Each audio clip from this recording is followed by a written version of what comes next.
तो स्वागत है आप सबका फिर से सूफी ट्रैम्प हियर में। कुछ बातें आपकी, कुछ मेरी, कुछ थिएटर की, कुछ साइंस की। और आज बात होने वाली है बिग बैंग की। बिग बैंग बहुत ही ज़्यादा बड़ा टॉपिक है यार, सिर्फ एक वीडियो में नहीं आ सकता। तो हमने सोचा इसकी सीरीज़ बनाएंगे, स्पेस के ऊपर बात कर रहे हैं, आपको मज़ा भी आता है। तो सीरीज़ का पहला टॉपिक ये होने वाला है कि एक सेकेंड, बिग बैंग के एक सेकंड के अंदर अंदर दुनिया कैसे बदल गई थी। और शायद बिग बैंग के वजह से कई लोग मुझे बोलते हैं कि सुफियान भाई मानना तो पड़ेगा कि आप ही लोग ठीक हो, क्यों धमाके से शुरू हुआ है सब कुछ। लेकिन मैं आपको बताऊंगा कि धमाका नहीं हुआ था। बिग बैंग का मतलब नाम से ये नहीं है कि कोई एक्सप्लोजन हुआ था। एक्सप्लोजन होने के लिए स्पेस चाहिए होता, और पहले तो स्पेस भी नहीं था। तो आज की वीडियो वैसी ही जाएगी, कैसे ओबलस पैराडॉक्स ने दुनिया को सॉल्व किया था, कैसे हबल निकल के आए थे, कैसी बातें हुई थी। कहानी के लिए हमारे साथ बैठे हैं हमारे प्यारे डॉक्टर साहब।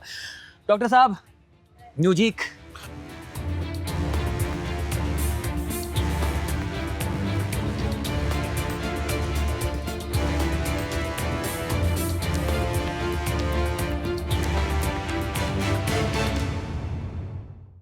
सो welcome back to Sufi tramp here once again. तो भाई लोग देखिए, जैसे कि सूफियान हर बार कहता ही है, कुछ बातें आपकी मेरी, कुछ थिएटर की, कुछ साइंस की, कुछ मैथमेटिक्स की। हाँ। मगर यार जो बहुत इंटरेस्टिंग सवाल आता है ना कि मतलब क्यों साइंस, जैसे कि हमारी ऑडियंस भी जो है सभी लोग साइंटिस्ट थोड़ी हैं, ज्यादातर लोग तो शायद साइंस से ताल्लुक भी नहीं रखते। कई लोग हमारे पास आए, उन्होंने कहा मैंने तो एमबीए की है मगर साइंस में इंटरेस्ट जागे, क्योंकि ऐसी सारी बातें जो है एक्चुअली क्वेश्चन ये करती हैं कि भाई ये जो चल रहा है ये चल क्या रहा है ना। तो ओल्बर्स पैराडॉक्स जो हमने वीडियो बनाई थी उसने ये कहा था कि हमारी जो अंडरस्टैंडिंग थी यूनिवर्स की एक इटर्नल, मतलब कि हमेशा से एग्जिस्ट करता हुआ एक ऐसी एक बॉडी है जहां पर इन्फिनाइट नंबर ऑफ स्टार्स हैं। तो भाई रात का जो आसमान है फिर वो अंधेरा क्यों दिखता है, ये एक फंडामेंटल क्वेश्चन था। हमने उसके ऊपर फिर थोड़ी बहुत आगे चलकर बात की, है ना, करेक्ट। तो फाइनली मैं आज कम बोलूंगा। बहुत लोग लिखते हैं कि डॉक्टर साहब को आप बोलने नहीं देते। डॉक्टर साहब आप एक बात बताओ मुझे, आप जब बोल के हो जाते हो तभी तो मैं बोलता हूँ ना यार। बहुत लोग मुझे मारते हैं यार।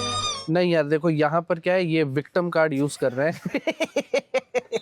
नहीं। देखो ऐसा कुछ नहीं है। अगर लोग, आप लोग, खैर लोग प्यार भी करते हैं तो समझाना मुश्किल रहता है। काफी चिल है इधर पे मामला। मैं आपको बता रहा हूँ, जो जितना बोलता है उसको उतना ही बोलना है। तो और मैं एक और चीज बोलना चाहता हूँ आपको। देखो ये थोड़ा ना फन टाइप की वीडियोस होती है, थोड़ा कि आप लोग गाड़ी चलाते हुए, कहीं बैठे हुए, कहीं सुनते हुए सुनो इस वीडियो को। बहुत सीरियस वीडियोस बनाने का कभी मेरा मूड भी नहीं था, ना हमारा ही मूड था। हंसी मजाक में वीडियो चालू करी थी, उसी वे में रखता हूँ। तो बहुत लाइट हार्टेड वीडियोस है ये, ताकि आपको इजीली डाइजेस्ट हो हंसी मजाक में। बनानी हमको वीडियोस मतलब काइंड ऑफ मूवीज ही हैं, तो थोड़ा उसको आपको रखना पड़ता है। तो आई होप आपको ऐसे टाइप का पसंद आता है। नहीं आता तो आप बताइएगा, इसको सीरियस कर दूंगा मैं। यस। और एक और बात ये है कि देखिए, भगवान ने हमें अच्छी शक्ल तो दी नहीं है, लेकिन थिएटर ने आवाज अच्छी दी है। तो ये जरूरी नहीं है कि आप वीडियो देखें, मगर सुनिएगा जरा, है ना। तो एडविन हबल पर हम आ गए थे। एडविन हबल ने, हमने ये पिछले वीडियो में डिस्कस किया था कि यार व्हेन ही स्टार्टेड ऑब्जर्विंग, उन्होंने जब यूनिवर्स ऑब्जर्व करना शुरू किया, उनके साथ पहले भी कुछ साइंटिस्ट थे जिन्होंने ये देखा कि यार कई सारे जो हम डिस्टेंट ऑब्जेक्ट्स देख रहे हैं उनकी जो लाइट है वो रेड शिफ्ट कर गई है ना। तो इसका एक्चुअली इम्प्लीकेशन क्या था, इसका क्या मतलब है कि ये रेड शिफ्ट कर गई है, तो व्हाट डज दिस मीन, हम क्या समझे इस चीज से। दुनिया की सबसे बेहतरीन जो मैं मानता हूँ थ्योरी आई है, वो आइंस्टाइन ने दी है। बार बार मैं इसलिए बोलना पड़ता है कि आप समझे। मुझे लगता है कि आइंस्टाइन से पहले एक दुनिया थी फिजिक्स की, और आइंस्टाइन के एक बाद दुनिया आई है फिजिक्स की। इंडीड। ठीक है। आइंस्टाइन ने कहा कि कोई भी चीज, इस वर्ड को आप ध्यान रखिएगा, स्पेस टाइम फैब्रिक के ऊपर लाइट से तेज नहीं चल सकती। लाइट खुद एक यूनिवर्सल लिमिट पे चल रही है, कॉज़ैलिटी की लिमिट पे चल रही है। उस लिमिट पे वो चल रही है। और इससे मतलब क्या होता है, अगर हमने ओबलस पैराडॉक्स वाले में बताया था, रेड शिफ्ट का मतलब क्या है कि अगर कोई चीज, इसी स्पेशल थ्योरी ऑफ रिलेटिविटी की एक बात आती है कि अगर कोई चीज आपसे दूर जा रही है तो जो लाइट आप तक पहुंचेगी वो खिंच जाएगी, उसकी वेवलेंथ खिंच जाएगी, रेड की तरफ पहुंच जाएगी। रेड शिफ्ट का मतलब ये दिखाता है स्पेशल थ्योरी ऑफ रिलेटिविटी को समझने के बाद कि अगर हम दूर सितारों के पार किसी जहान को देखें और हमें दिखे कि यार वो हमें लाल दिख रहा है, इसका मतलब ये कि वो हमसे दूर जा रहा है। ये रिलेटिविटी का आउटकम था, जो कि इससे हमें समझ में आता है कि वो चीज हमसे दूर जा रही है। ऐसा नहीं है कि वो कोई रेड स्टार है वहां पर, ऐसा नहीं है। गैलेक्सी अगर आपको रेड शिफ्टेड दिख रही है, मतलब वो आपसे दूर जा रही है, ये चीज बताती है। ओके। तो अब हमें दिख रहा है कि यार कोई चीज है, अगर उसकी लाइट जो है रेड शिफ्ट हो रही है तो वेवलेंथ खिंच रही है एक तरफ और वो रेड हो जा रहा है। सिमिलरली अगर वो ब्लू होते जाती है तो हम ये भी इन्फर कर सकते हैं कोई ऑब्जेक्ट हमारे पास आ रहा है, जिससे कि हम कई सारे ऑब्जेक्ट डिटेक्ट भी करते हैं जो आसपास कॉमेट्स वगैरह हो गए, उन्हें इसी कदर डिटेक्ट करते हैं। अब सवाल ये आता है कि यहाँ से इस ऑब्जर्वेशन ने हमारी अंडरस्टैंडिंग ऑफ यूनिवर्स और कैसे ये सब चीजें शुरू हुई, ये कैसे इम्प्रूव की? क्योंकि ठीक है, कोई चीज दूर तो जा रही है, मगर इसका क्या तात्पर्य है कि अगर वो दूर जा रही है तो ये हमें हमारे बारे में क्या बताता है? नहीं, अब सोचो ना, हम लोग क्या समझ रहे थे। आइंस्टाइन, इनफैक्ट आइंस्टाइन, मैं मानता हूँ वैसे, अगर सच रिटर्न कहीं नहीं लिखा, लेकिन वो बहुत ही ज्यादा बिलीव करते थे गॉड में मेरे हिसाब से। यस, वो समझते आई थे, थिंक उन्होंने ओपनली कहा है, ये ओपनली कहा है शायद, और ये भी बात कहते थे कि दुनिया में वो फ्री विल के एकदम अगेंस्ट थे। वो पूरी दुनिया को एक सो कॉल्ड डीप डाउन एक ऐसे भगवान से बनाई थी भगवान ने दुनिया, कि मजहब से रिलेट मत करिएगा, एक सुप्रीम बीइंग से रिलेट करिएगा कि उसने दुनिया बनाई है और बहुत परफेक्टली बनाई है। और अगर परफेक्टली बनाई है तो दुनिया जो हमको अनंत दिख रही है वो अनंत ही थी हमेशा से। ये चीज यहाँ पे आ रही थी, और उस चीज को सपोर्ट करने के लिए उनकी खुद की मैथमेटिकल इक्वेशन जो जनरल थ्योरी ऑफ रिलेटिविटी में आती है, जिसने ये साबित किया था कि ग्रेविटी जो है ना स्पेस टाइम फैब्रिक में मुड़ने के इफेक्ट है वो। यस, बेसिकली और डिटेल में जाएंगे तो शायद वो भी ना हो, लेकिन एनीवेज तो उन्होंने वो चीज हमें बताई थी। और ये चीज उनको जब उनकी मैथमेटिक्स कह रही थी, यार तुम्हारी मैथमेटिक्स के हिसाब से या तो ये यूनिवर्स कॉन्ट्रैक्ट करना चाहिए या तो एक्सपेंड करना चाहिए, मगर आइंस्टाइन अड़ गए थे कि नहीं, दुनिया कांस्टेंट शेप साइज में है, और उसको बचाने के लिए उन्होंने एक कॉस्मोलॉजिकल कांस्टेंट भी दे दिया था कि यार हो क्या रहा है, ग्रेविटी भले ही यूनिवर्स को खींचना चाह रही है अंदर, पास बुलाना चाह रही है कि स्टैटिक यूनिवर्स अगर होगा, लेकिन एक ऐसा कांस्टेंट है, we don't know why, but वो उसको रिपेल कर रहा है, जिस वजह से एक स्टेबल स्टेट में हमको दिख रहा है। यस, और अगर आपने ध्यान दिया होगा, मैंने जैसे कहा था पहले कि ओल्बर्स पैराडॉक्स इसलिए कहा जाता है क्योंकि यूनिवर्स इटर्नल है, और साथ ही साथ एक और जो अजम्पशन जो उनकी उस टाइम के अंडरस्टैंडिंग से मिलता था, वो ये था कि यूनिवर्स स्टैटिक है। हाँ। तो आइंस्टाइन जब रिलेटिविटी के साथ आए तो उन्होंने उनकी रिलेटिविटी सजेस्ट कर रही थी, जनरल थियरी ऑफ रिलेटिविटी, कि यूनिवर्स स्टैटिक नहीं हो सकता। हाँ, करेक्ट, बिल्कुल, उनकी मैथमेटिक्स कह लीजिए। तो जब ये हुआ, जब ये एक इन्फ्लुएंस हमारे पास आ गया था कि यार देखो यूनिवर्स स्टैटिक नहीं होना चाहिए, एंड ये आपकी खुद की थियरी सजेस्ट कर रही है, तो क्या हुआ था, कुछ साइंटिस्ट ने कहा कि चलो, if this is what we are seeing, तो हमें अपनी अंडरस्टैंडिंग थोड़ी बदलनी पड़ेगी।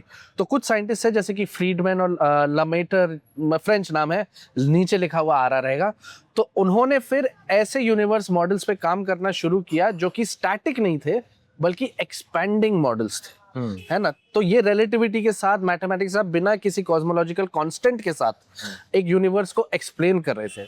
और फिर इसी में आते हैं एडविन हेली, जिन्होंने देखा कि दूर के जो स्टार्स हैं वो रेड शिफ्टेड हैं, और अगर वो रेड शिफ्टेड है, हबल, हाँ। मैंने क्या बोला, हेली मैं बोल रहा था ना, हेली भाई, बहुत कॉमेट है, confuse होता है। हेली का एक बहुत कॉमेट है, कंफ्यूज होता है। हाँ। 77 साल में आता है। इससे याद आती है कि मैंने अभी रिसेंटली एक सीरीज देखी है राख करके, उसमें भी इस चीज का जिक्र है, बहुत खूबसूरत वेब सीरीज, आप देखिएगा। यस, तो यार अभी एक बहुत इंटरेस्टिंग सवाल ये आता है, हाँ। कि मान लो कि अगर कोई चीज हमसे दूर जा रही है ना, तो इसका मतलब ये भी है कि कुछ चीजें इतनी दूर हो गई हैं हमसे कि उनकी लाइट हम तक आ नहीं पा रही है ना। मगर अगर हम, और ये जो टाइम जो है, इतना जो टाइम लगता है लाइट को, अगर हम इस टाइम को रिवर्स कर दें या फिर इस टाइम को धीरे धीरे बैकवर्ड चलाने लग जाएं, तो हो सकता है कि वो चीजें हमारे पास पास भी थी एक समय पर, है ना। और यहीं पर की क्वेश्चन आता है। तो अगर आप देखेंगे कि हम इस वीडियो में बिग बैंग के बारे में बात कर रहे हैं, बिग बैंग यूनिवर्स का स्टार्ट था या नहीं, ये डेफिनेटिवली कहना मुश्किल है, अभी मुश्किल है। एक सपोर्टिंग थ्योरीज है, लेकिन आप समझे, मैं बताता हूँ क्यों इसको बोलते हैं बिग बैंग। हम वाइडली एक्सेप्टेड है। उससे पहले मैं आपको जो इंट्रो में बोला था वो समझा देता हूँ। होता क्या है, धमाका, ब्लास्ट, जो बिग बैंग से हमको आता है कि बहुत एक्सप्लोजन हुआ है, एक्सप्लोजन नहीं हुआ है। आप समझिए, एक्सप्लोजन होने के लिए आपको रूम चाहिए, स्पेस चाहिए। आप इमेजिन नहीं कर पाएंगे, शायद कोई भी नहीं इमेजिन कर सकता कि यूनिवर्स में स्पेस भी नहीं था। अगर आप अभी इमेजिन कर रहे हो कि यूनिवर्स में कुछ भी नहीं था, गैलेक्सीज नहीं थी, तब भी आपको एक कालापन दिख रहा होगा, आपको स्पेस दिख रहा होगा। वो भी नहीं था, कुछ भी नहीं था। जब कहीं नहीं, कुछ भी नहीं था, वही था। ये गाना भी है, ठीक है, Trying to play with me, trying to play with me। तो बिग बैंग आप समझ रहे हो कि अगर इसमें क्या निकल के आता है, ये तब हो सकता है पॉसिबल। बिग बैंग के लिए क्यों वो हो जाता है कि आप ये कहना चाह रहे हो कि एक सिंगल सो कॉल्ड पॉइंट से, जो कि पॉइंट एग्जिस्टेंस में भी नहीं होता, पॉइंट मतलब जो एग्जिस्टेंस में ना हो, उससे यूनिवर्स निकल के आ गया। मैथमेटिक्स आइंस्टाइन की सजेस्ट करती है सिंगुलैरिटी को। यस, अब मैं बताता हूँ एक बात, सिंगुलैरिटी का मतलब ये नहीं कि आइंस्टाइन की थ्योरी ऑफ रिलेटिविटी कह रही है, जनरल थ्योरी नहीं कह रही है, आइंस्टाइन की थ्योरी ब्रेक कर जाती है। यस सिंगुलैरिटी का सिंपल साफ शब्दों में मतलब है कि जहां पर आके आपके करंट फ्रेमवर्क ऑफ मैथमेटिक्स टूट जाते हैं। सिंगुलैरिटी का एग्जिस्टेंस नहीं पता है हमें है कि नहीं, और सिंगुलैरिटी हमको ये चीज बता देती है तुम्हारी मैथमेटिक्स ब्रेक कर रही है, तो यानी कि तुम ये कहना चाह रहे हो कि यूनिवर्स एक सो कॉल्ड सिंगुलैरिटी से निकल के आया, और सिंगुलैरिटी तो शायद एग्जिस्ट भी नहीं करती है भाई, तो बिग बैंग कैसे हो सकता है? यस इंडीड मैथमेटिकल ब्रेकडाउन है सिंगुलैरिटी, एग्जिस्टेंस में नहीं है सिंगुलैरिटी। ये दोनों अलग चीज है, हमको मिली नहीं है। हम सोचते हैं कि ब्लैक होल के अंदर सिंगुलैरिटी होगी या होनी चाहिए। हाँ होगी, हम सोचते हैं। नेकेड सिंगुलैरिटी अभी भी दुनिया वो नहीं निकाल पाई है। और सोचिए अगर सिंगुलैरिटी नेकेड हो, मतलब कि उस नेकेड सिंगुलैरिटी का मतलब क्या है? कपड़े नहीं पहन रखे उसने, शब्दों में कपड़े का मतलब event horizon. Yes event horizon के बाहर रही कोई सिंगुलैरिटी तो आप समझिए पूरा यूनिवर्स किसी भी ब्लिंक में खत्म हो सकता है। क्योंकि अगर सही में सिंगुलैरिटी एग्जिस्ट करती है, सही में आइंस्टाइन आज तक गलत नहीं हुआ वैसे बहुत जगह, और सही में आइंस्टाइन की रिलेटिविटी अगर मैथमेटिक्स उसकी पे ब्रेक करती है सिंगुलैरिटी पे, या सिंगुलैरिटी होती है, तो एक सिंगुलैरिटी से एक ऐसा यूनिवर्स निकल के आ सकता है सेम जैसा हमारे निकल के आया था, एंटी मैटर से बना हुआ, और ये पूरा एनहाइलेट हो सकता है। तो बिग बैंग के साथ ये प्रॉब्लम आती है, इसलिए बिग बाउंस की थ्योरी आती है, बहुत सारी थ्योरीज आती हैं, मल्टीवर्सेस की थ्योरी आती है, एवर हमेशा यूनिवर्स के बबल बनते रहते हैं, ये थ्योरीज आती है। Yes. तो ये प्रोमिनेंट ये नहीं है कि यही हुआ था, लेकिन हाँ सजेस्ट करता है कि सब कुछ एक साथ तो था। यस अब सब कुछ जब एक साथ था, हम उसी के अराउंड वीडियो बना रहे हैं कि अगर मान के चलते बिग बैंग हुआ था तब क्या क्या हुआ था। यस हाँ। तो यहाँ पर ये ऑब्जर्वेशन ने एक और चीज ब्रेक कर दी हमारी प्रीवियस अंडरस्टैंडिंग को लेके कि यूनिवर्स स्टैटिक है और यूनिवर्स इन्फिनाइटली ये है, और यूनिवर्स इटर्नल है। इटर्नल मतलब ये हमेशा से ऐसा का ऐसा ही था, है ना, अनंत काल से। अनंत मतलब उसका शुरुआत भी हमें नहीं पता और इसका कोई अंत भी नहीं है ना। अंत तो है ही नहीं, बट शुरुआत भी नहीं है। ये है, ये जो है ये है और यही है, यही है। तो जब टाइम को उन्होंने इस कदर आइडिया एक सोचा कि अगर हम बैकवर्ड्स चलने लग जाएं तो यूनिवर्स की फिर एक एज भी आ जाती है ना। तो फिर हमें पता लगा कि यार हो सकता है कि हमारे ऑब्जर्वेशंस के हिसाब से ये इटर्नल भी नहीं है यूनिवर्स, ये एक समय पे पैदा हुआ होना चाहिए। इसीलिए भी बिग बैंग की तरफ धीरे धीरे लोग ग्रेविटेट करने लग गए। चलो यार, तो अभी मैं इमेजिन करता हूँ कि मान लो अभी सब तो बहुत कुछ दूर है ना, लाइट ईयर्स दूर है, कई सारी चीजें तो दिखती भी नहीं है हमें। ऑब्जर्वेबल एक यूनिवर्स है और एक तो हमें पता भी नहीं है, उसके भी बियॉन्ड यूनिवर्स हो सकता है। तो क्या था, मतलब इतने सारे बड़े बड़े स्टार ये सब एक पॉइंट पर कंडेंस हो कैसे सकते?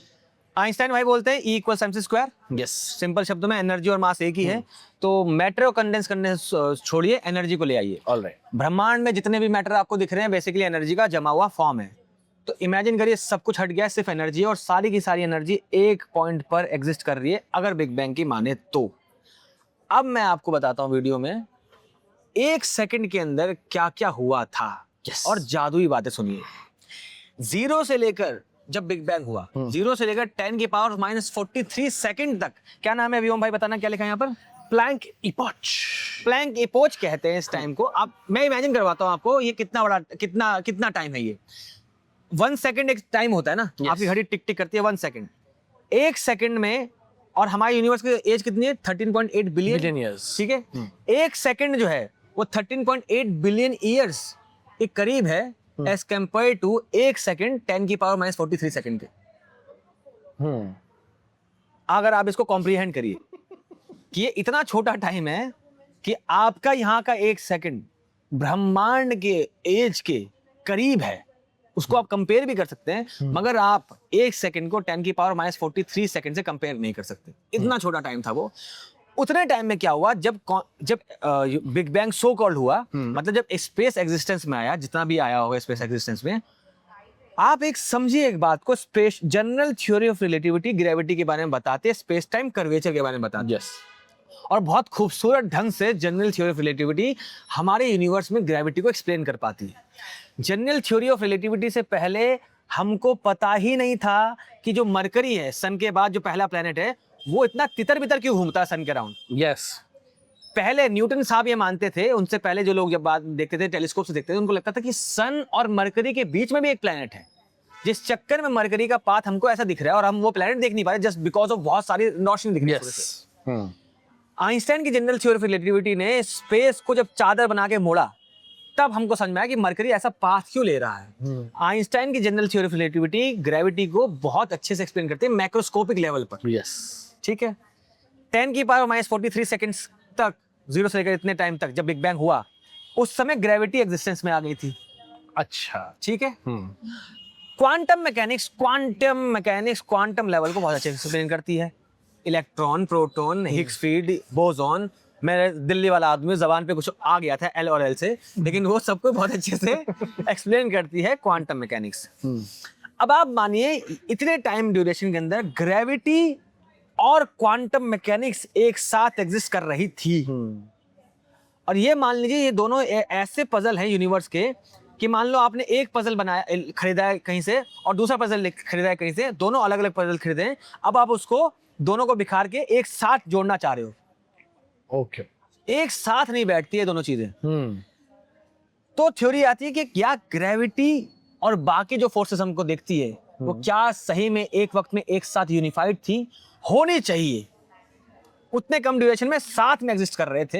यस, हमको ये समझ में आता है कि एक्सट्रीम कंडीशंस में आप इमेजिन नहीं कर सकते कितना टेम्परेचर है, आप इमेजिन नहीं कर सकते कितना कम समय है, आप इमेजिन नहीं कर सकते कितनी ज्यादा डेंसिटी है। उस सब अनइमेजिनेबल कंडीशन में तीन फंडामेंटल फोर्सेज जो हमारी है, electromagnetism, strong nuclear, weak nuclear, एक साथ एक वे में एक ही सिक्के के पहलू बन जाती है। राइट, उतने एक्सट्रीम कंडीशन में तीनों एक साथ आ जाती, ग्रेविटी फिर भी नहीं आती। और आज तक यही सवाल है कि ग्रेविटी और इन तीनों में क्या रिलेशन है, क्या ये सब एक साथ थे। आज भी क्वांटम ग्रेविटी के ऊपर बात चल रही है। हमको बाकी सारी फंडामेंटल फोर्सेस के रीजन पता है, बोसॉन से होते हैं, फोटोन से निकल के आती हैं बाकी फंडामेंटल फोर्सेस। ग्रेविटी के लिए ग्रेविटॉन्स बोलता है क्वांटम मैकेनिक्स, लेकिन वो मिला नहीं है। मोटा मोटा ये है कि क्वांटम मैकेनिक्स कहता है कि जितने भी हमारे फंडामेंटल फोर्सेस हैं, हाँ, इन सब के कुछ कुछ क्वार्क्स हैं, कुछ कुछ फंडामेंटल पार्टिकल्स है जिससे एग्जिस्टेंस में आती है। ग्रेविटी अगर एक फंडामेंटल फोर्स है, हाँ, तो as per quantum mechanics there should be a particle जो कि ये फोर्स को कैरी करता है, और हम वो ढूंढ रहे हैं, नहीं मतलब वो अब तक मिल नहीं रहा है। मतलब वो इमेजिन, मतलब ठीक है मिल जाए तो ऐसा कहते हैं कि अगर आपको ग्रेविटॉन ढूंढना है तो आपको एक लार्ज हाइड्रोजन कोलाइडर बनाना पड़ जाएगा जैसे सन में है, लेकिन उसका साइज यूनिवर्स जितना बड़ा होना चाहिए, तब शायद मिल जाए। अच्छा, ठीक है, पता नहीं कहां से लेके आएंगे स्टील उतना, जो भी है। तो आप समझिए पता नहीं क्या था वो टाइम में, ये सब हो रहा था। ठीक है, यूनिवर्स एग्जिस्टेंस में आ चुका है, बहुत छोटा है, बहुत एक्सट्रीम कंडीशन है, और लड़ाई हो गई है दो शायद भाइयों में, ग्रेविटी और इसमें, कह रहे भैया उनके बीच में लड़ाई होने चालू हो गई है। उसके बाद आता है 10⁻⁻43 से लेकर 10⁻⁻36 सेकंड तक। Yes, inflation begins. Universe inflate किया, फैल गया। कितना फैल गया पता है? उतने कम ड्यूरेशन में, 10⁻⁻43 सेकंड से 10⁻⁻36 सेकंड के बीच में यूनिवर्स लगभग इतना फैल गया जितना हमें आज दिख रहा है। Question, sir, yes sir, I have doubt, sir, Einstein, I believe Einstein, sir. Yes. I believe Einstein bhai. Einstein bhai saved us today. Einstein bhai saying, brother, that speed of information is light. If there is no speed of information, if thing happen instantly, brother, then causality does not exist. Cause and effect fail हो जाएगा। तो फिर इतने कम समय में आप ऐसे कैसे कह सकते हो छन से इतना बड़ा यूनिवर्स बन गया? देख, छन से तो सपने भी टूट जाते हैं लेकिन मैं बताता हूँ आपको क्या हो रहा है, पर्सनल हो जाते हैं हम लोग। हाँ। हो ये रहा है, आइंस्टाइन साहब ने कहा था स्पेस टाइम फैब्रिक के ऊपर कोई चीज नहीं चल सकती लाइट से तेज। स्पेस टाइम फैब्रिक चल सकता है खुद। चीटिंग कर रहे हैं। यस, चीटिंग कर रहे हैं, गलत बात। समझ रहे हो इसका मतलब? आप ट्रेन की पटरी के ऊपर, ट्रेन की लिमिटेशन है, जैसे अपने इंडिया में बोलते हैं 160 किलोमीटर/आवर चल सकती है, कई बार नहीं चल पाती है, we still working on it. मगर एक ट्रेन की पटरी पे चलने की लिमिट होती है, जैसे हर कंट्री ने बना रखी है कि इतने तेज वो संभाल नहीं पाएगा। तो ऐसे ही मान लीजिए वो ट्रेन की पटरी जो है स्पेस टाइम फैब्रिक है, उस पे एक लिमिट पे चल सकता है इन्फॉर्मेशन। लेकिन वो पटरी खुद भाग सकती है जैसे कि ट्रेन पटरी पे चल रही है, हमारी धरती सन के अराउंड घूम रही है, राइट, तो पटरी मूव कर सकती है, ट्रेन उसके ऊपर मूव नहीं कर सकती। तो ऐसा मान लीजिए। तो मतलब एक तरह से ये कह सकते हो कि वो जो इतने समय में चादर भिज गई, हाँ, मगर उसके ऊपर ये जो पार्टिकल्स हैं वो नहीं आए अब तक। अभी नहीं आए हैं, अभी मगर कुछ भी नहीं चादर बिछ गई है। हाँ, और उसने ये आइंस्टाइन की थ्योरी को ब्रेक नहीं किया है। और इसके प्रूफ इन्फ्लेशन जो है ना, ऐसा प्रूफ नहीं है। इन्फ्लेशन थ्योरी क्या, ऐसा हमारे पास प्रूफ नहीं है। इन्फ्लेशन थ्योरी को इनडायरेक्टली सपोर्ट मिलता है कई चीजों से। यस। सबसे पहला सपोर्ट मिलता है कॉस्मिक माइक्रोवेव बैकग्राउंड से। हाँ, कॉस्मिक माइक्रोवेव बैकग्राउंड हमें दिखाता है कि पूरे ब्रह्मांड में हम किसी भी दिशा में अगर नजर घुमाए तो हमको सेम टेम्परेचर के अराउंड कॉस्मिक मतलब माइक्रोवेव दिख रही है। इसका मतलब क्या है, हर तरफ टेम्परेचर सेम है। यस। वो तभी हो सकता है जब हर तरफ एक इंस्टेंट में सब पहुंच गया हो। ये सपोर्ट करता है इसको। राइट। वरना अगर धीरे धीरे फैलता तो एक हिस्से में कॉस्मिक माइक्रोवेव अलग होती, दूसरे में अलग होती। यूनिफॉर्मली दिखता है हमें, इसलिए इसको एक चीज सपोर्ट करती है। और चीज सपोर्ट करती है कॉस्मिक माइक्रोवेव बैकग्राउंड का होना भी ओल्बर्स पैराडॉक्स को एक्सप्लेन करता है। हाँ। जैसा कि वो कह रहे थे कि कई सारी चीजें उनकी राइट थी। देखिए, हमारे पर्सपेक्टिव से हाँ। इन्फिनिटी हम कह देते हैं, हाँ। है ना। जैसे ये कहना गलत नहीं होगा कि ये यूनिवर्स इनफाइनाइट है, क्योंकि हमारे लिए, मेरे पर्सपेक्टिव से, मैं जितना देख सकता हूँ, जितनी मेरे पास आज टेक्नोलॉजी अवेलेबल है, उसके भी बियॉन्ड यूनिवर्स है, है ना। तो इनफाइनाइट है एक कदर से ये। मगर ये जो लाइट जो हमें दिख नहीं रही है, वो एक्चुअली लिमिट यूनिवर्स की नहीं है, वो हमारी है। हाँ। हम एक ही स्पेक्ट्रम में चीजें देख पाते हैं, वो है वायलेट से लेकर रेड तक, विब गियोर, है ना। उसके बियॉन्ड जो है, यहाँ पर आता है कॉस्मिक माइक्रोवेव बैकग्राउंड। तो एक्चुअली अगर हम ये बियॉन्ड रेड भी देख पाते तो हमें रात को आसमान काला नहीं दिखता। हाँ। तो दिस इज फर्दर प्रूफ कि yes, Indeed universe could also be infinite. हाँ, ठीक है। ये बात आती है। दूसरी चीज क्या आती है, हमको ऑब्जर्वेबल यूनिवर्स जो है फ्लैट दिखता है। ये बहुत इंटरेस्टिंग। मजहब वाले लोगों, जितने भी लोग मजहब में हैं, अगर उनको फ्लैट अर्थ वाले या फ्लैट ऐसे उनको सताया जाता है, बोला जाता है, तो उनको बोलना है देखो हमारी मजहबी किताबों में, हर एक मजहब की बात कर रहा हूँ, मुझ पे मेरे पे मत आया यार, मैं थोड़ा वैसा लिबरल था, वो सेकुलर आदमी हूँ। बोलना यार देखो बात जो है ना, वो थोड़ा पैर ऊपर नीचे हो गया। बात ऑब्जर्वेबल यूनिवर्स की बात कर रहे थे शायद। मजाक कर रहा हूँ। होता ये कि ऑब्जर्वेबल यूनिवर्स जो है हमें फ्लैट दिखता है। ये रीजन भी क्या है कि अगर आप गुब्बारा है बहुत तेजी से खींच दोगे तो फ्लैट हो जाएगा। इसलिए फ्लैट यूनिवर्स का ऑब्जर्वेबल का दिखना, ये भी इन्फ्लेशन को सपोर्ट करता है। तो इतने कम ड्यूरेशन में ये हो गया था। और इसका अभी सेकंड पूरा नहीं हुआ यूनिवर्स का। 10 की पावर -36 तक पहुंचे हैं। यस, और बताओ। और मतलब ये एक और है कि अंकित ने भी ये सवाल हमसे, मतलब सुफियान से ही पूछा था कि ऐसे कैसे हो सकता है। तो बात ये नहीं है कि यूनिवर्स पूरी तरह सपाटी है ना। जैसे कि नील डिग्रास टाइसन एक बहुत बढ़िया एग्जांपल देते हैं कि अगर अर्थ को, हमारी इस धरती को, जहां पर 2 हाईएस्ट पॉइंट्स है, एक माउंट एवरेस्ट और एक मैरियाना ट्रेंच, जिनमें लगभग 18 से 20 किलोमीटर का अंतर है, अगर अर्थ को हम एक बॉल के शेप में ले आए तो ये हमारी बनाई हुई किसी भी बॉल से बहुत ज्यादा स्मूथ होगी, है ना। इसका मतलब ये नहीं है कि इस पे ऊंच नीच नहीं है। तो यही है कि कॉस्मिक स्केल पर ये जो स्पेस टाइम फैब्रिक है, ये फ्लैट है। कॉस्मिक स्केल पर जब आप सारी गैलेक्सीज ये सब जोड़ देते हैं, तब ये मोटा मोटा फ्लैट दिखता है। थोड़ी बहुत ऊंच नीच है ही, बिल्कुल भी ऐसा सपट नहीं। एक ही आता है। अब उसके बाद आता है एक टाइम जब खत्म होता है इन्फ्लेशन, जिंदगी भर तो नहीं चल सकता था, 10 की पावर -32 तक ही चला। उसके बाद आता है एक टाइम जिसमें आता है रीहीटिंग। यस। कब आता है वो? 10 की पावर -32 तक, 36 से 32, -36 से -32, इतने ड्यूरेशन में क्या होता है, इन्फ्लेशन रुक जाता है। अब आप समझिए, ऐसा मानिए कि एक बहुत तेज चलने वाली ट्रेन को सडनली आपने रोक दिया है, वो पूरी की पूरी एनर्जी जो है वो यूनिवर्स में भर जाती है। पार्टिकल एग्जिस्टेंस में आते हैं, खत्म होते हैं, प्लाज्मा बन जाता है, बहुत एनर्जी होती है वो, इसलिए यूनिवर्स दोबारा रीहीट हो जाता है। यस। जैसे यूनिवर्स फैला तो ठंडा हुआ, एनर्जी तुरंत रुकी, एक्सपेंशन रुका, एनर्जी आई, पार्टिकल बने, टकराने लगे, दोबारा हीट हो गया, रीहीटिंग में चला गया। ये हुआ -36 से लेकर -32 सेकंड्स तक। आई होप आपको वीडियो पसंद आ रही हो। उसके बाद आता है दुनिया का सबसे इंपॉर्टेंट मूवमेंट आता है, इस ब्रह्मांड का सबसे इंपॉर्टेंट मूवमेंट आता है 10 की पावर -32 से लेकर -12 सेकंड तक। 10 की पावर -32 से -12 सेकंड तक होता क्या है, जादुई तरीके से, पता नहीं क्या होता है, क्यों होता है नहीं पता, एक फील्ड जो है वो एक जीरो वैल्यू एक्वायर कर लेती है। ठीक है, इलेक्ट्रोवीक सिमेट्री तोड़ के। अब ये सारे वर्ड्स मैं देखे, मैं कहीं आप गलत ना बोलो इसलिए बोल रहा हूँ। Electroweak, please explain. हाँ, डोंट से। इलेक्ट्रोवीक सिमेट्री तोड़ने का मतलब क्या है कि देखिए, हम सबको पता है कि हमारे पास जो मास है वो एक्वायर्ड मास है। Yes, electron, proton, neutron, quarks, इन सब में मास नहीं होता है। बेसिकली इलेक्ट्रॉन खुद एक फील्ड है, क्वार्क्स फील्ड है, हिग्स भी एक फील्ड है। दुनिया फील्ड्स में बात करती है।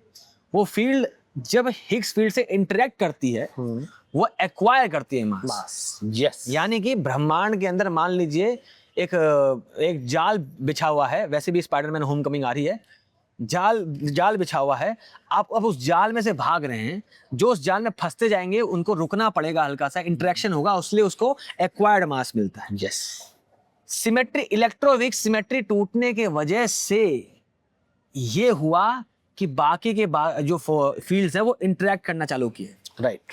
अब और डिटेल में हम किसी और वीडियो में जाएंगे, वीडियो लंबी भी हो रही है। बस ये समझ लीजिए कि इस मोमेंट पर यूनिवर्स ने डिसाइड किया कि हम सारे के सारे फील्ड्स को इंटरेक्ट करने देंगे हिग्स फील्ड के साथ, जिससे कि उनके अंदर मास आ जाए, एक्सेप्ट फोटॉन्स। फोटोन में इसलिए मास नहीं है।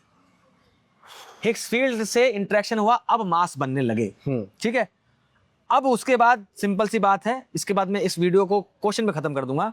-12 से लेकर माइनस मैं तो दिख भी नहीं रहा था, -6 सेकंड तक, आई गेस -5 है, 6 से देख लेता हूँ। मतलब 1 × 10⁻⁻12 सेकंड से लेके 1 × 10⁻⁻6 सेकंड तक, इस सेकंड में बाकी सारे फंडामेंटल फोर्स एग्जिस्टेंस, बाकी के फंडामेंटल पार्टिकल्स एग्जिस्टेंस में आ गए हिग्स फील्ड के साथ इंटरेक्ट करके। अब सबसे बड़ा सवाल ये आता है, आप ध्यान समझिएगा, मैटर का बनना और एंटी मैटर का बनना सब कुछ यूनिवर्स के लिए सेम था। राइट। एनर्जी जम रही है, मास एनर्जी जमती है तो मास आता है। मास मतलब कि हमारे पास फंडामेंटल एलिमेंट्री पार्टिकल्स आते हैं। यस, एलिमेंट्री पार्टिकल आते हैं, सो कॉल्ड एक मैटर बन जाएगा, एक एंटी मैटर भी बन सकता है, सेम प्रोबेबिलिटी है। एंटी मैटर बनता, मैटर बनता, मिलता, एनहाइलेशन, एनर्जी वापस। उतने ड्यूरेशन में बस ये होता है, पता नहीं क्यों, हर 1 बिलियन एंटी मैटर बनने पे 1 बिलियन एक मैटर बनता है, ताकि वो बैलेंस बना रहे एक तरफ। नहीं समझो, 1 बिलियन एंटी मैटर बने, हाँ, और 1 बिलियन एक anti matter, 1 billion anti matter बने और 1 बिलियन एक मैटर बने, तो 1 बिलियन एनहाइलेशन हो गया, एक बच गया। उस एक बूंद बूंद से कतरा भरते भरते यूनिवर्स एग्जिस्टेंस में आया हमारे। प्रोटॉन और ये सब चीजें, फिर एटम्स आए, फिर ग्रेविटी और फॉर्म में आई। इतना टेम्परेचर था कि कोलिजन जब हो रहा था तो प्लाज्मा स्टेट ना हो, एटम्स का एग्जिस्टेंस हो जाए। फिर जैसे हाइड्रोजन एग्जिस्टेंस में आया, ग्रेविटी ने खींचा, हीलियम मतलब टकराया तो हीलियम बन गया। एनर्जी बहुत थी पहले, तो हीलियम बनने लगा, मासेस बढ़ने लगे, हीलियम से फिर आयरन बनने लगा। उस तक अगर आप ग्राफ जानते होगे, सबसे मोस्ट स्टेबल न्यूक्लियस जो है आयरन का है। तो ऐसे क्या नाम है, सो कॉल्ड एटम्स बनने लगे। फिर ग्रेविटी ने उनको रूप दिया तो वो पास आने लगे, तो स्टार्स बनने लगे, गैलेक्सीज बनने लगे, प्लैनेट्स बनने लगे। फैले हुए यूनिवर्स में, स्पेस में गैलेक्सीज और मैटर का एग्जिस्टेंस आने लगा, और ये ब्रह्मांड बन गया 1 सेकंड के अंदर अंदर। क्या लगता है आपको, ये कहानी जादुई नहीं लग रही? जादुई ब्रदर, जादू से पहले ना मैं 2-3 सवाल पूछूंगा, नहीं तो ये पूरा पादू हो जाएगा ब्रो। ब्रदर यस, हम ये कह रहे हैं हाँ। कि यूनिवर्स जो है वो अभी हॉट एक बड़ी चीज है, जिसमें थोड़ी बहुत एनर्जी जो कि हमें कॉस्मिक बैकग्राउंड में दिखती है ना, माइक्रोवेव बैकग्राउंड में दिखती है। इसको पास आने के लिए ये एक समय पर एक कोल्ड मास भी रहेगा। तो ये कितने टाइम तक कोल्ड था और ये क्यों इस कदर फटा है? बिग बैंग से पहले हाँ, मास ही नहीं है, बोला ना। तुम अभी भी मास देख लो कि इतना सारा मास है, कैसे नहीं, जगह मास की बात नहीं, मैं ये कह रहा हूँ कि रीजन क्या था कि अगर एक पॉइंट पर इतनी सारी चीजें कंडेंस्ड हैं और वो कोल्ड है, वहां पर एनर्जी नहीं है, तो वहां पर ऐसा क्या हुआ कि ये इवेंचुअली फट के फैल गया? ठीक है, इस पे तो हम एक और वीडियो बना लेंगे, लेकिन मैं आपको एक चीज बोल देता हूँ। हमको लगता है वैक्यूम स्टेबल है, वैक्यूम खुद अपने आप में स्टेबल नहीं होता है।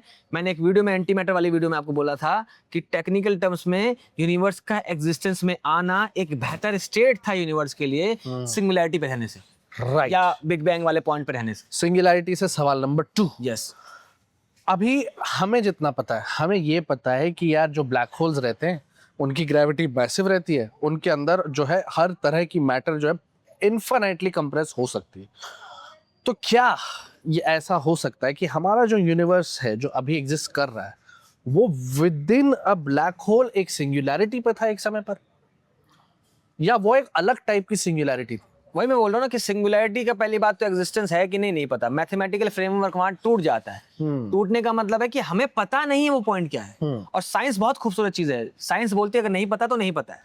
हाँ, अगर सिंगुलैरिटी बोल रहे हो है, मान लो एक्चुअली में है, तो सिंगुलैरिटी से यूनिवर्स, सिंगुलैरिटी का मतलब जहां पे कोई भी इक्वेशन काम नहीं कर रही, वहां पर एनर्जी कंजर्व रखो ना रखो, मास रखो ना रखो, टेंशन नहीं, वो कुछ भी एग्जिस्टेंस में लेके आ सकती है। अब ये बोलना कि हमारा शायद यूनिवर्स खुद एक ब्लैक होल के अंदर, बहुत अच्छी थ्योरी है, ये बोलते भी लोग कि शायद हमारा ऑब्जर्वेबल यूनिवर्स खुद एक ब्लैक होल के अंदर है, और हम इसलिए इसकी एक शायद कभी होराइजन तक नहीं पहुंच पाए, बिकॉज इवेंट होराइजन से बाहर हम कुछ जा ही नहीं सकते। ये तो आइंस्टाइन की थ्योरी कह देती है।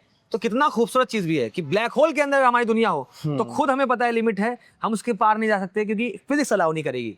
ब्लैक होल के अंदर फिर ब्लैक होल है, फिर गैलेक्सीज हैं, बताओ। और उस ऐसी गैलेक्सी के अंदर भी मैं सिर्फ एक ही से इश्क करता था, कितनी हाई कम प्रोबेबिलिटी है ना इसकी। हाँ, प्रोबेबिलिटी तो कम है, मगर खैर पर्सनल कमेंट्स नहीं करूंगा मैं यहाँ पर। ये कमेंट वीडियो के बाद में या फिर कभी अगर शो पे हुआ तो शो पे ये कमेंट किया जाएगा। अब ये वीडियो को यहीं खत्म करते हैं। धन्यवाद। आई होप आपको समझ में आया होगा। धन्यवाद। जय हिंद।